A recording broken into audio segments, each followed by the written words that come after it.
नाजरीन आदाब, मैं हूं नेहा खान। आप देख रहे हैं न्यूज़ 24 गंगा टीवी। आपको बता दें, छत्तीसगढ़ विधानसभा चुनाव के लिए बीजेपी ने पूरी ताकत झोंक दी है। इसी कड़ी में प्रधानमंत्री नरेंद्र मोदी जी छत्तीसगढ़ पहुंचे और 2 नवंबर को कांकेर में एक चुनाव जनसभा को संबोधित करते हुए कांग्रेस पर जमकर प्रहार किया। पीएम मोदी ने कहा, कांग्रेस ने मुझे भी नहीं छोड़ा। जब मैं 2013 और 14 में चुनाव के मैदान में आया तब मुझे इसलिए गाली दी थी क्योंकि मैं ओबीसी समाज से आता था। यह इनकी मानसिकता रही है।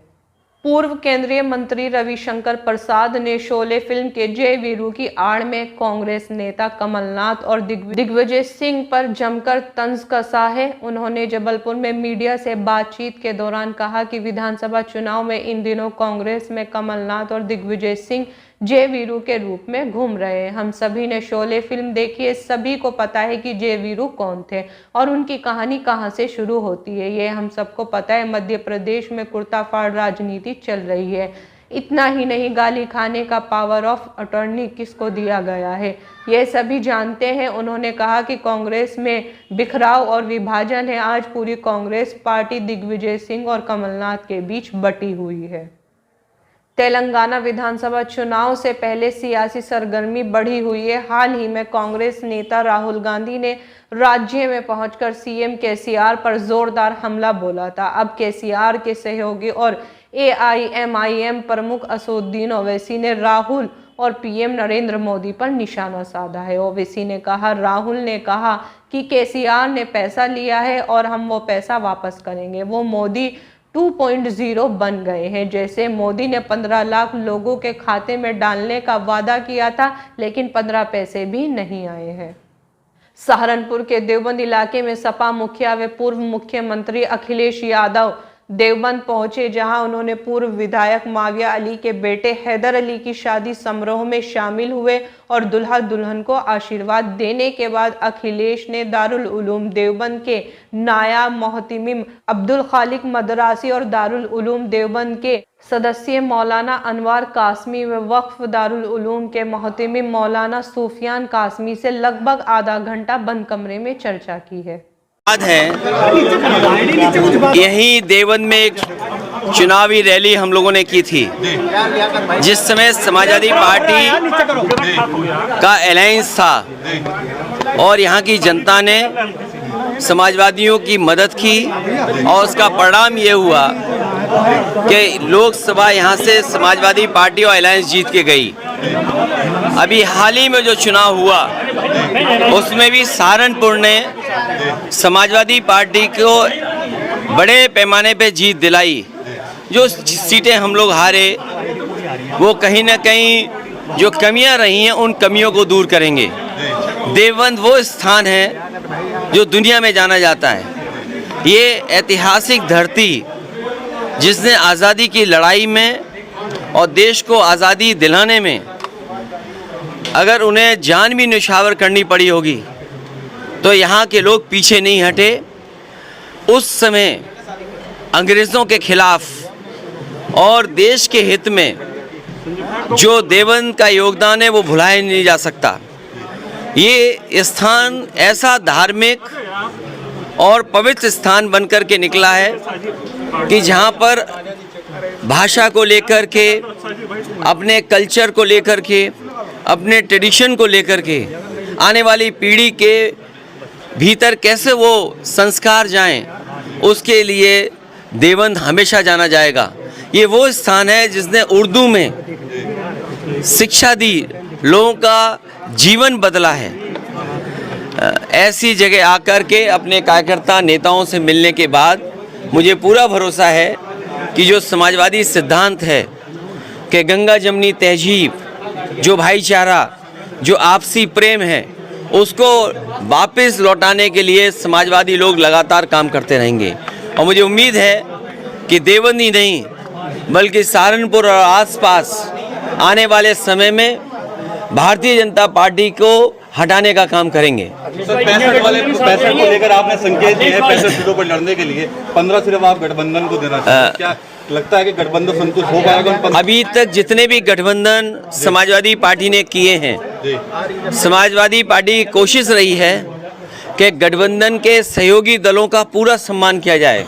और मैं आज आपके सामने कह रहा हूँ, और जो भी हमारे गठबंधन के साथी हैं कभी पहले निराश नहीं हुए, आगे भी निराश नहीं होंगे। नहीं, सवाल देखिए, ये जो गिनती है वो इसलिए भी थी कि वहाँ पर जो लोग, जो प्रदेश के काकांडी के लोग आए थे, उन्होंने, कई लोगों ने कई तरह के सुझाव दिए हैं कि समाजवादी पार्टी को इतनी सीटें लड़नी चाहिए, समाजवादी पार्टी को इतनी संख्या की सीटों पर दावा करना चाहिए। लेकिन मैं आपसे कह रहा हूँ, अभी तक जितने हमने गठबंधन किए हैं, कोशिश हुई है कि किसी गठबंधन को जो साथी हो उसको निराश ना करें। और हमारा गठबंधन और पीडीए स्ट्रेटजी, पीडीए ही हराएगा एनडीए को, क्योंकि एनडीए के लोगों ने धोखा दिया है पीडीए के लोगों को। पीडीए के जुड़े हुए लोग, उनको धोखा मिला है एनडीए से। आज पिछड़े, दलित, अल्पसंख्यक, मुसलमान भाई सबसे ज़्यादा पीड़ित हैं और सबसे ज़्यादा न्याय हुआ उनके साथ। अगर कोई न्याय दिलाएगा तो यही गठबंधन पीडीए मिलकर के आगे बढ़ेगा।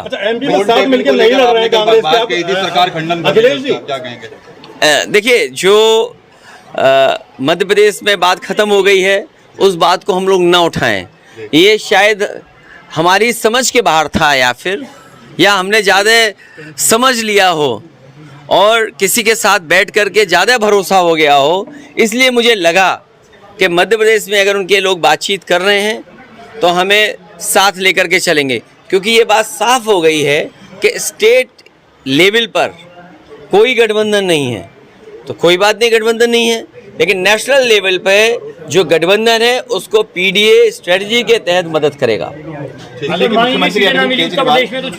देखिए, अरविंद केजरीवाल जी हों या आदरणीय मोहम्मद आजम खान साहब हों या समाजवादी पार्टी के और विधायक हों, ये हमारे साथी जो खड़े हमारे साथ हैं, अगर जनता की आवाज़ उठाएं तो इन पे मुकदमा लग जाएगा, और लग गए होंगे न जाने कितने।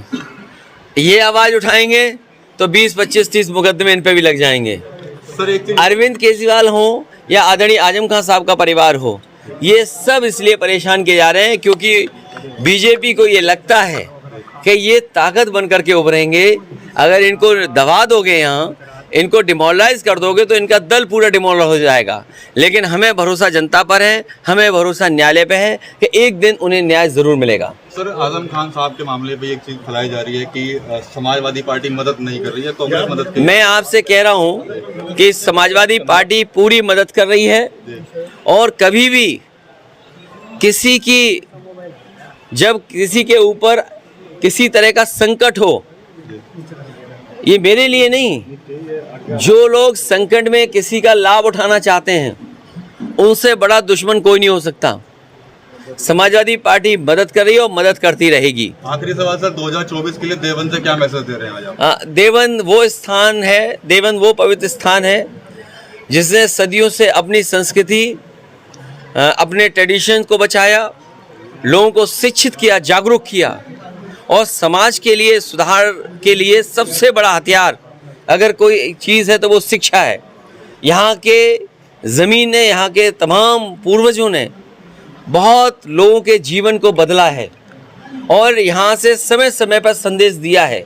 जो अपनी हेरिटेज, अपने ट्रेडिशन, अपने कल्चर को बचा करके चलता हो, वही आगे खुशहाल होता है, तरक्की करता है। ऐसी पवित्र स्थान पर, ऐसी स्थान पर जो न केवल देश और दुनिया में संदेश देता हो, वहाँ आकर के हमेशा खुशी मिलती है। दिल्ली में बढ़ते प्रदूषण के चलते दिल्ली सरकार ने सभी प्राइमरी, सरकारी और प्राइवेट स्कूलों को 2 दिन के लिए बंद कर दिया है। दिल्ली के मुख्यमंत्री अरविंद केजरीवाल ने ट्वीट कर इसकी जानकारी दी। 5वीं क्लास तक के स्कूल बंद रहेंगे। गुरुवार को राजधानी में दिन भर धुंध छाई रही। ऐसे में प्रदूषण को ध्यान में रखते हुए स्कूलों को बंद करने का फैसला लिया गया है। दिल्ली के कई इलाकों में एयर क्वालिटी इंडेक्स AQI 422 पहुंच गया है। बिहार में सीपीआई की भाजपा हटाओ देश बचाओ रैली को सीएम नीतीश कुमार ने भी संबोधित किया। कुमार ने कहा कि बीजेपी वाले हिंदू मुस्लिम में झंझट करवा रहे हैं। नीतीश ने कहा पहले तो बहुत घटना होती थी लेकिन 2007 से हमने कंट्रोल किया है, जान लीजिए हिंदू मुस्लिम में कोई झंझट नहीं है। राम मंदिर का क्रेडिट लेने की होड़ के बीच मध्य प्रदेश के पूर्व सीएम कमलनाथ ने कहा, अयोध्या में राम मंदिर का ताला राजीव गांधी ने खोला, हमें अपने इतिहास को नहीं भूलना चाहिए। राम मंदिर किसी एक पार्टी या व्यक्ति का नहीं, हमारे पूरे देश और हर नागरिक का है। बीजेपी राम मंदिर को अपनी संपत्ति समझकर हड़पना चाहती है। वो सरकार में थे, उन्होंने इसे बनाया, अपने घर से तो बनाया नहीं है, सरकार के पैसे से बनाया है। चुनाव जीतने पर कांग्रेस श्रीलंका में सीता माता मंदिर बनवाने का अपना वादा निभाएगी। गुरुग्राम में एक बार फिर प्रदूषण ने लोगों का बुरा हाल कर दिया है। प्रदूषण के कारण लोगों की आंखों में जलन होने लगी है, सांस लेने में भी लोगों को दिक्कत हो रही है। शुक्रवार की सुबह प्रदूषण के चलते करीब 100 मीटर के बाद सिर्फ धुंध ही धुंध नजर आ रही थी। हर बार की तरह इस साल भी प्रदूषण ने अपना कहर बरपा दिया है। सूरज निकलने के बाद भी प्रदूषण कम होने का नाम नहीं ले रहा है। गुरुग्राम के जिलाधीश ने प्रदूषण को देखते हुए खुले में कूड़ा जलाने को लेकर धारा 144 भी लागू कर दी है। कांग्रेस लगातार आरोप लगाती रही है कि केंद्रीय एजेंसियों का गलत इस्तेमाल किया जा रहा है। जब इस बारे में सूबे के मुख्यमंत्री अशोक गहलोत से सवाल किया गया तो उन्होंने फिर एक बार ईडी समेत तमाम केंद्रीय एजेंसियों को अपनी साख ना गिनने की सलाह दे डाली। उन्होंने कहा कि ईडी जिस तरह का व्यवहार पूरे देश में कर रही है वो उनके खुद के हित में नहीं है। ईडी, आईटी और सीबीआई प्रीमियर एजेंसी है। आय से जुड़े अपराधों पर लगाम कसने के लिए देश को इनकी जरूरत है, लेकिन अब इनका ध्यान डाइवर्ट हो गया है और अब ये राजनीतिक दलों के पीछे ही आ रही हैं। उन्होंने ललित मोदी, नीरव मोदी और विजय माल्या का जिक्र करते हुए कहा कि ईडी को इन लोगों को पकड़ना चाहिए। क्या इस तरह का कोई मामला उनके सामने नहीं आ रहा है?